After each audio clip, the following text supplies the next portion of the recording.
Agora tu falar, historicamente, o governo, a polícia, os deputados, os vereadores exercem influência no comandante do batalhão da área. Porra, se a gente não puder falar mais isso, porque a gente vai estar correndo no risco da presunção de inocência, do contraditório, acabou comunicar. No governo Garotinho, isso saltava aos olhos. Você ia em cerimônia de passagem de comando dos delegacias, os deputados estavam lá, e uma vez um deputado chegou para mim, um deputado da base do governo, e disse, ó, eu indiquei 6 ou 7 comandantes de batalhões e delegacias. Então isso saltava aos olhos, e os próprios deputados diziam pra gente. Em off assim, ou publicamente? Não, publicamente, cara. E eu perguntava pro deputado, vem cá, eu votei em você pra fazer lei, porra. Eu não vou pra fiscalizar o Estado e pra fazer leis estaduais. Eu não votei em você pra escolher comandante de batalhão. Eu acho esquisito um deputado escolher comandante de batalhão e escolher delegado. Perfeito. Sabe? No momento que você tem denúncias que os deputados vão lá buscar dinheiro do transporte alternativo legal, né? Por que eu colocar um comandante? E aí, Glauber, eu apanhei várias vezes sobre isso. Eu disse que o Cabral, que eu não votei nele, e que foi preso na Lava Jato, ficou 6 anos preso, mas puxou 400, né? De cadeia, não foi isso? O Cabral, quando assumiu o governo do Estado... É o contrário, né? Ele puxou 6, mas foi condenado a 400. O Cabral, quando foi governador do Estado, e ele não prometeu isso na campanha dele, mas ele colocou o Beltrame e ele conseguiu blindar o Beltrame aos pedidos da Alerj. Então, na gestão do Beltrame, o Beltrame falou isso comigo, eu almocei com o Beltrame uma vez, ele falou, não recebi pressão de nenhum deputado. Se eu recebesse, eu falava não.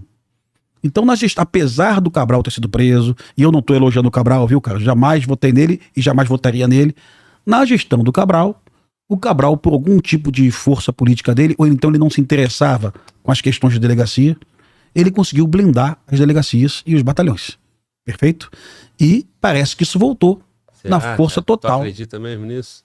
Eu tenho certeza, porque eu tenho amigos que comandaram a PM na gestão do Cabral. É porque nós estamos falando de uma Alerj com a família Pisciani, com o Paulo Melo, tudo isso. Esses caras não indicaram ninguém na polícia. Na gestão, na Polícia Militar, tenho certeza que não, viu? Na Polícia Civil, eu ouvi dizer que a delegacia fazendária pertencia ao Pisciani, mas não tenho como provar também, tá? Ouvi dizer, tá? Que é questões fazendárias, né? Mas isso começou no governo anterior, na gestão Garotinho, viu? E aí, camarada, assim, uma solução para isso hoje é parte do próprio eleitor. Eu não quero deputado indicando, aqueles deputados que não saem de batalhão. Eu botei um batalhão lá no teu bairro, não sei o quê. Meu irmão, pelo amor de Deus, pô.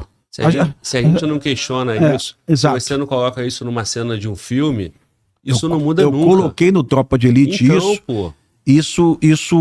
Isso é muito forte naquela cena. É um prostíbulo, onde o cara fala assim, eu quero quero promover o major. Quanto, né? Sabe? Tem aquela cena, né? Isso é muito forte. O Tropa de Elite realmente é importante, didaticamente isso. Mas tudo isso sem prova, meu irmão, é aquilo que a gente conversou aqui, né? E se você quer a condenação dos envolvidos pela morte de Marielle, sejam eles que estão presos ou não, a gente precisa exigir que essas provas sejam buscadas, né? E falar no inquérito finalizado, caso encerrado, é uma loucura. Você sabe como eu sei,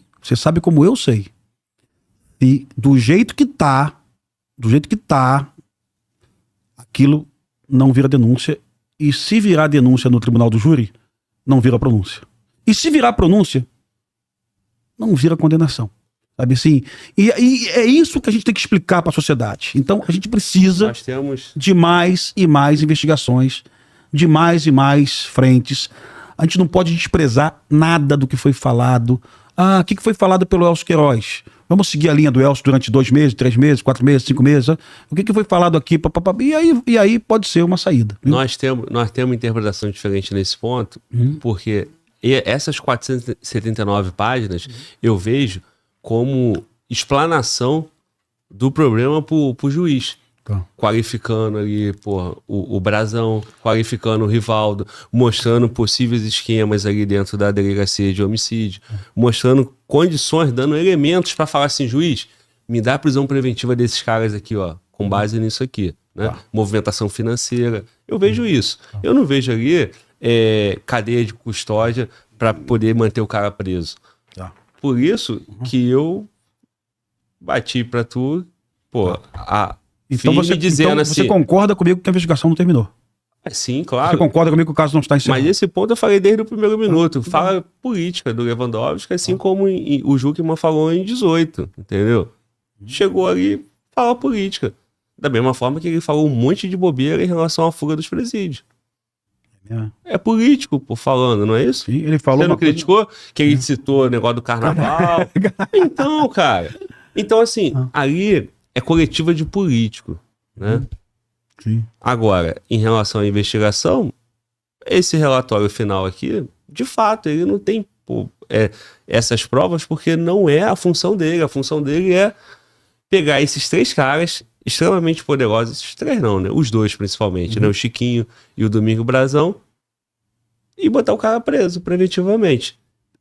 Para conseguir prender caras desse nível e manter preso, não pode ser raso. Estamos no Brasil. Lembrando que são 2 situações distintas. Eu tenho o Lessa dizendo, ó, eu conversei com o Brazão encomendou a morte na porta da casa do Brazão, a tantos metros da casa do condomínio dele, né, numa rua escura. Você tem isso nas 479 páginas. Mas você não tem o Lessa na delação dele. Eu falei com o Rivaldo, eu ouvi do Rivaldo, eu conversei com o Rivaldo. O que você tem é o Lessa dizendo, eu ouvi do Brazão. O Brazão disse, tá? Eu entendo. É porque são várias pontas. Né? Interessante. O Lessa fala isso em pequenos momentos. A gente não viu. Você cita 6 partes. A gente não viu os autos apensados, né? Isso. Ninguém viu, nem eu, nem você, exato, nem ninguém. Não está disponível.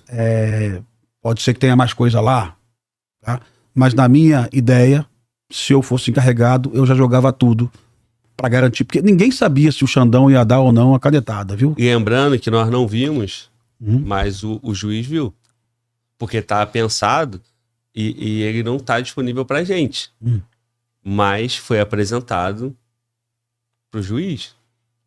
Eu botaria mais elementos de convicção, viu? Se eu fosse encarregado. Mas tu entende? Entendo. Então, assim, esse é o ponto. Entendeu? Eu não te trouxe aqui pra te convencer, não. Não, sem problema. Inclusive, eu falei contigo aqui, no telefone, irmão, tu vai acertar esse bilhete sozinho. Não vou. Não foi isso? É um bilhete que ou tu acerta sozinho ou tu vai junto, né? No convencimento, né? Você tá só um pouquinho equivocado sobre a questão de tá sozinho, viu? A cada dia mais jornalistas que conhecem... É porque tua força é muito grande. Não, mas qual foi cara, o primeiro a falar? Não. Quem foi? Eu falei. Quinta-feira, o cara foi preso domingo. Sim. E de domingo a quinta, não teve ninguém... Primeiro a falar foi a Folha de São Paulo na terça-feira. Que eu achei de extrema... Não sei quem foi o que fez a matéria, mas eu achei de extrema coragem, viu? Alguém da Folha de São Paulo falou assim, opa, tá esquisito isso aqui. Isso aqui não vai funcionar não, sabe? Aí depois... E o próprio Otávio Guedes na Globo News. A Globo News ao vivo também foi muito coerente e, olha, devagar com andor, né? Ele não foi, como eu te falei, naquele efeito manada, viu? Naquele efeito de vamos com tudo, é isso aí mesmo, sabe? Sim. Mas, de novo, tudo é possível, viu, irmão? Tá? Vai dar certo, vai dar certo. Eu espero ter a oportunidade de ter o podcast lá na frente. Polícia Federal, decepciona não, pô. Vai me deixar na saia justa fugida aqui, hein, cara. Pensou o Rivaldo aqui agora, meu irmão? Será que ele vai ficar satisfeito? Ele vai falar, ô Globo, olha só, veja bem. Vai ter que trazer o Igor Fino aqui pra botar aqui, fazer o papel do Pimentel. Chama ele aí pra conversar. Vai, Mano Walter, superchat, cara. Mano Walter, a gente vai ter que ser estratégico na leitura do superchat. Beleza. Porque senão... Tem algumas perguntas aqui, mas vou tentar ser rápido aqui. O Gabriel Augusto e o Vai Explodir, mandar um abraço pra eles que eles mandaram superchat. O Bruno Lobo e o Canidas perguntando sobre o Igor, né? Falando sobre o Igor, a gente fez chamada de vídeo com ele aí, o Glauber.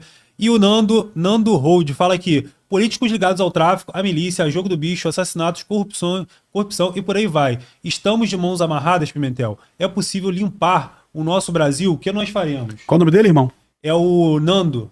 Nando, a própria polícia, o próprio Correio Brasiliense, segundo o Correio Brasiliense fez uma matéria semana passada dizendo que metade dos deputados da Alerj, né? São 35, são 71 deputados, né, o Glauber? Então, segundo o Correio Brasiliense, fonte da Polícia Federal do Rio de Janeiro, metade da Assembleia Legislativa do Rio de Janeiro tem algum tipo de envolvimento com tráfico ou com milícia, sabe? Então, se for verdade isso, estamos de mão amarrada mesmo, viu? A única solução para o Rio de Janeiro é o voto, tá? Não teria outra solução para o Rio que não fosse o voto em pessoas que estejam longe dessas facções. Como que a Polícia Federal tem uma informação dessa e ninguém vai fazer nada? Tem que intervir lá na Alerj, pô. Tem que, no mínimo, né, ter prova pra prender esses 35 aí, pô. Essa é a metade. Sim. E faz uma nova eleição, então. Por que vai deixar os caras lá? Concordo. Como é que faz? Concordo plenamente contigo. Mas aí é a definição do narco-estado. É quando os poderes já foram de um nível de infiltração dos poderes, sabe, tamanho, né? Onde a milícia, o tráfico, os esquemas de corrupção já invadiram os poderes executivos, legislativos, judiciários, já tomaram conta de tudo. Então, essa é a definição de narco-estado, né? E o Rio de Janeiro está prestes ou já é um narco-estado, né? Então essa é a preocupação. Perfeito? Então, teria que intervir. Rapaz, não sei o que fazer com o Rio de Janeiro. Cortar o Rio de Janeiro e mandar para o Atlântico, né, meu irmão? Porra, não sei qual é a solução para o Rio de Janeiro, não. Eu procuro votar em pessoas, eu procuro esquecer ideologia e votar no padrão ético, viu? Eu procuro votar no padrão ético. Então eu tenho tanta consciência que o Rio de Janeiro tá ferrado. Muita gente fala, Pimentel, você é de esquerda. Não, sempre votei em cara de direita, porra, né? Mas em algumas situações limites, eu votei num cara de esquerda na Câmara Municipal para fiscalizar o prefeito, pô. Porque eu sei que para fiscalizar a prefeitura, o cara de esquerda é melhor, pô. Ele tá mais atento às questões das contas públicas, sabe?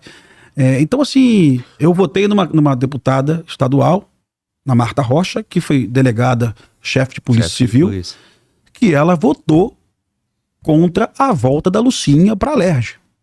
Então, ela não é de direita, ela é de esquerda. Mas o voto dela muito me orgulhou, pô. Ela é do PDT. Eu jamais votaria num cara do PDT para o governo do estado. Mas votei nela para deputado estadual e o voto dela me orgulha. Porque ela foi a única, né, além dos caras da esquerda, que votou contra a volta da Lucinha. Perfeito? Então, olha como é importante o voto, sabe, difícil, assim? Né? E olha, e eu vou já, você votou na Marta? Votei na Marta, sim, porra, né? E se ela estiver no meio dos 35, te fudeu agora. Não. Que tu disse quem você... Com certeza quem não. você votou. Com Será certeza... que o meu tá no meio dos 35 aí também? Com certeza a minha não tá no meio dos 35, perfeito? Porra, meu irmão, ó, é difícil, cara. Cara, o Rio de Janeiro é isso, cara. Tem que intervir de alguma forma aí, derruba tudo que tá aí, bota de novo, porque não tem jeito não. Fechado. Tá dominado, pô.